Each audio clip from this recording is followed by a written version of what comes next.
Morning बच्चों।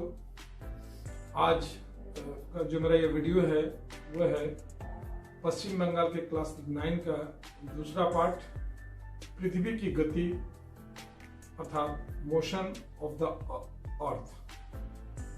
देखिए, हम लोग सुबह रोज देखते हैं क्या कि सूरज जो है पूरब में उदय हो रहा है, दोपहर के समय हमारे सर के ऊपर है, शाम के समय पश्चिम में चला जा रहा है, रात होते ही डूब जा रहा है। यानी कि हमको ऐसा लगता है कि सूर्य पृथ्वी के चारों ओर घूम रही है।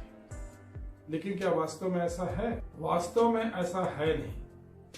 वास्तव में क्या है कि पृथ्वी जो है अपने अक्ष पर घूम रही है और सूरज जो है एक जगह स्थिर है। तो हमें पृथ्वी के घूमने के कारण जो है हमें लगता है कि सूरज पूरब में उदय हो रहा है और पश्चिम में अस्त हो रहा है। इसे हम लोग सूर्य की आपात गति के नाम से जानते हैं। मतलब सूर्य की कोई गति नहीं है अपने जगह पे, लेकिन पृथ्वी के चारों ओर नहीं घूम रही है, पृथ्वी अपने स्थान पर घूमती है।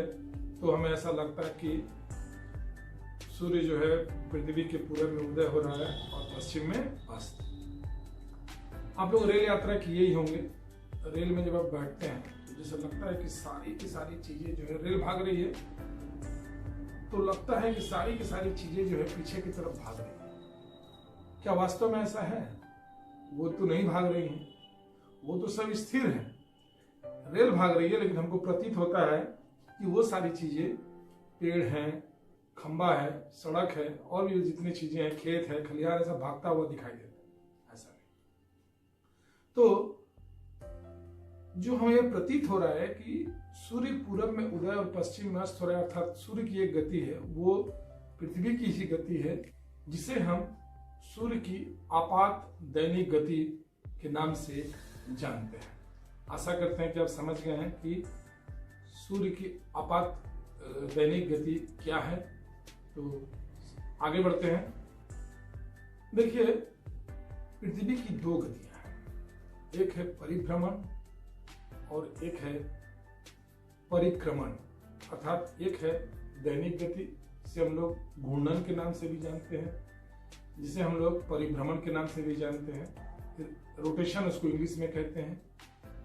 और दूसरा है परिक्रमण, जिसे हम लोग वार्षिक गति के नाम से भी जानते हैं और अंग्रेजी में इसे रिवोल्यूशन के नाम से जानते हैं। ये दोनों क्या है? इन दोनों के बारे में हम लोग बारी बारी से जानने का प्रयास करेंगे। तो सबसे पहले हम ये जानने का प्रयास करते हैं कि दैनिक गति या आवर्तन गति या घूर्णन या रोटेशन क्या है। तो जो पृथ्वी है, पृथ्वी अपने अक्ष पर, यानी कि देखिएगा जो बीचों बीच से एक लाइन खींचा गया, चित्र में भी आप लोग देख रहे हैं अक्ष क्या है, देखिए। तो ये जो लाइन खींचा हुआ है, इसका जो नीचे वाला बिंदु है उसे हम लोग अक्ष, एक्सिस के नाम से हम लोग जानते हैं। और इसी एक्सिस पर, जो कि काल्पनिक है, वैसे वास्तव में पृथ्वी के अंदर से छेद के कोई डंडा या रॉड नहीं गाड़ा गया है, एक कल्पना किया गया है एक्सिस का, अक्ष का। इसी अक्ष पर पृथ्वी घड़ी के सुई के विपरीत, यानी कि घड़ी जैसे घूमती है 1 2 3 4 5 6 इस तरह से, तो वो घड़ी के सुई के विपरीत, यानी कि उल्टा चक्कर लगाती है, अर्थात पश्चिम से पूर्व की ओर घूमती है, जिसे हम लोग पृथ्वी की दैनिक गति के नाम से जानते हैं। पृथ्वी अपने इस काल्पनिक अक्ष पर एक चक्कर 23 घंटे 56 मिनट और 24 सेकंड में पूरा करती है। और ये जो एक चक्कर पूरा की, इसे हम लोग नक्षत्र दिवस के नाम से जानते हैं, अर्थात 23 घंटे 56 मिनट और 24 सेकंड। इसे नक्षत्र दिवस क्यों कहा जाता है? देखिए, पृथ्वी तो जो घूम रही है अपने अक्ष पर, जो घूम रही है, तो वो तो जो उसकी गति है उसके अनुसार घूम रही है 23 घंटे 56 मिनट और 24 सेकंड में। तो 23 घंटे 56 मिनट और 24 सेकंड में जो नक्षत्र या तारा एकदम सीध में रहता है, ठीक 23 घंटे 56 मिनट और 24 सेकंड के बाद पृथ्वी जब घूम करके उस स्थान पे पहुंचती है तो वह सामने रहता है फिर से। तो ये जो हुआ, एक बार नक्षत्र दिखा और ठीक दोबारा जब नक्षत्र उसी के सामने आता है तो उसमें समय लग रहा है 23 घंटे 56 मिनट 24 सेकेंड। इसलिए इसे हम नक्षत्र दिवस के नाम से जानते हैं। लेकिन हमारा कैलेंडर जो है इस तरह से नहीं बन पाता है। हम लोग क्या करते हैं कि इसका एक औसत मान लेते हैं, और औसत मानने के बाद हम मान लिए क्या कि एक दिन में 24 घंटे होते हैं, यानी कि इस 24 घंटे को हम लोग सौर दिवस के नाम से जानते हैं। और अगर हम इसका औसत निकालें, यानी कि सौर दिवस और नक्षत्र दिवस का अंतर अगर निकालते हैं, तो सौर दिवस हो गया 24 घंटे का, जिसको हम लोग कैलेंडर के अनुसार मानते हैं, और नक्षत्र हो गया क्या कि आपका 23 घंटे 56 मिनट और 24 सेकेंड। तो इन दोनों का अंतर कितना हुआ, तो उसको अगर हम घटाएंगे तो वो हो जाएगा 3 मिनट और 36 सेकेंड। यानी कि सौर दिवस जो है वो नक्षत्र दिवस से 3 मिनट और 36 सेकेंड बड़ा होता है। अच्छा, एक बात और, ये जो हमारी पृथ्वी घूम रही है और पृथ्वी के बीचों बीच जो सबसे बड़ी अक्षांश रेखा है भूमध्य रेखा, इसके ऊपर हम जैसे जाते हैं ये रेखाएं छोटी होती चली जाती हैं, ये भी आप चित्र में देख रहे हैं, और ध्रुवों पर जाकर ये एक बिंदु मात्र के रूप में होती है। तो ये जब पृथ्वी दैनिक गति कर रही है तो हर जगह का गति स्पीड जो है वो अलग अलग है। जैसे मान लीजिए कि एक हम दौड़ने का जो रेस होता है उसमें क्या करते हैं कि ऐसे गोला बना दिए, मान लीजिए पूरा गोला बना दिए, और गोला बनाने के बाद हर एक पंक्ति पे एक एक आदमी को खड़ा कर दिए। चित्र में मैं दिखाया हूं, देखिए कि किस तरह से गोला बना हुआ है बहुत सारा, और हर रेखा पर एक एक व्यक्ति को मैं खड़ा कर दिया और बोला कि पूरा एक चक्कर आपको 24 घंटे में लगाना है। तो जो केंद्र में है वो सिर्फ अपने स्थान पर खड़े खड़े धीरे धीरे धीरे धीरे घूमेगा। केंद्र के बाद वाला जो है वो एकदम धीरे धीरे धीरे धीरे चलेगा, क्योंकि उसको 24 घंटे में ही फिर से उसी रेखा पर आना है। उसके बाद वाला जो है वो उससे थोड़ा सा तेजी से चलेगा, उसके जो बाद वाला है वो और तेजी से चलेगा, और इस तरह से करते करते जो एकदम अंत वाला है वो बहुत बुरी तरह से दौड़ते हुए आगे बढ़ेगा।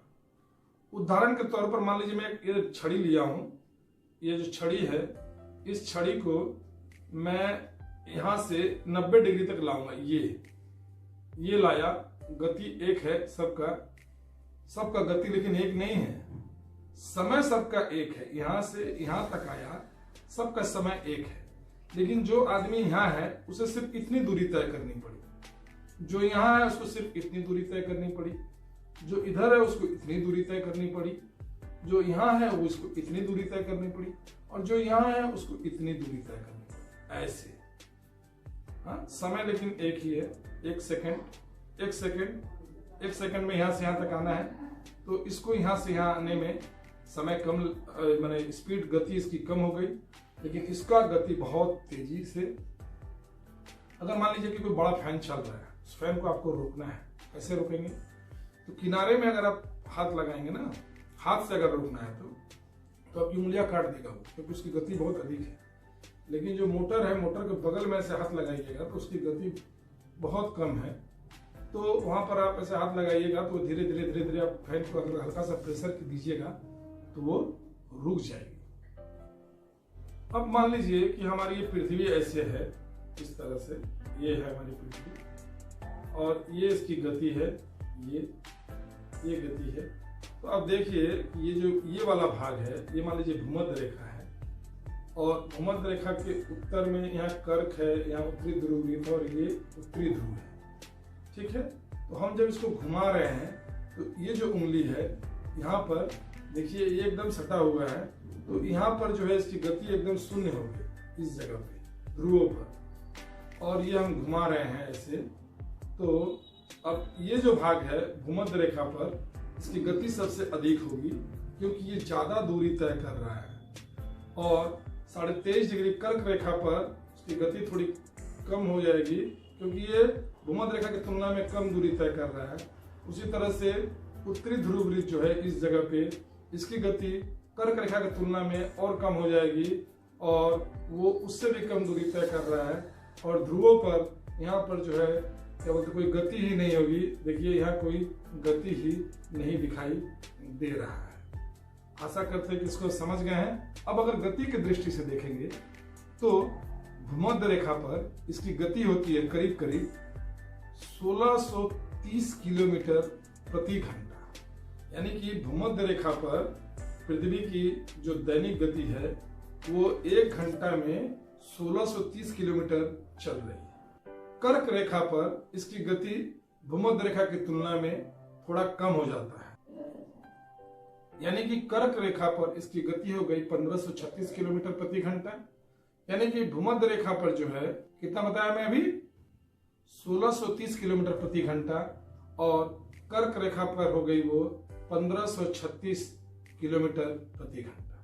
अब जैसे ही हम देखिए कर्क रेखा पर जो है हम लोग रहते हैं पश्चिम बंगाल के बीचों बीच से कर्क रेखा गुजरती है, यानी कि हम लोग जो है हर घंटा 1536 किलोमीटर दूर भाग रहे हैं, लेकिन हम लोगों को एहसास नहीं होता। क्यों नहीं होता ये मैं अगले वीडियो में आपको बताऊंगा।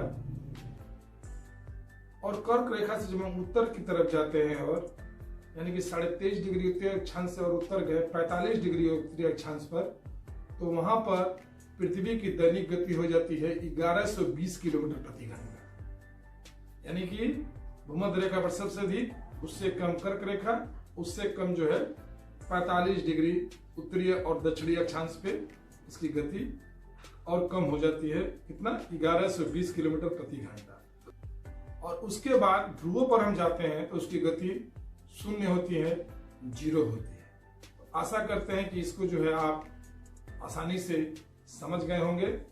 अब हम लोग अगले वीडियो में, इस क्लास के अगले वीडियो में मिलेंगे, जिसमें हम आपको ये बताएंगे कि पृथ्वी की दैनिक गति के प्रभाव तथा परिणाम क्या क्या हैं। तो हम लोग अब अगले वीडियो में मिलते हैं, जिसमें पृथ्वी की दैनिक गति के प्रभाव तथा प्रमाण के बारे में हम लोग जानने का प्रयास करेंगे। जो लोग मेरे इस चैनल पर नए हैं प्लीज मेरे चैनल को सब्सक्राइब कीजिए। अगर वीडियो में कोई त्रुटि है तो कमेंट कीजिए, अपने दोस्तों को शेयर कीजिए। वीडियो अच्छा लगा तो लाइक कीजिए। तो हम अगले वीडियो में मिलते हैं, तब तक के लिए जय हिंद, जय भारत।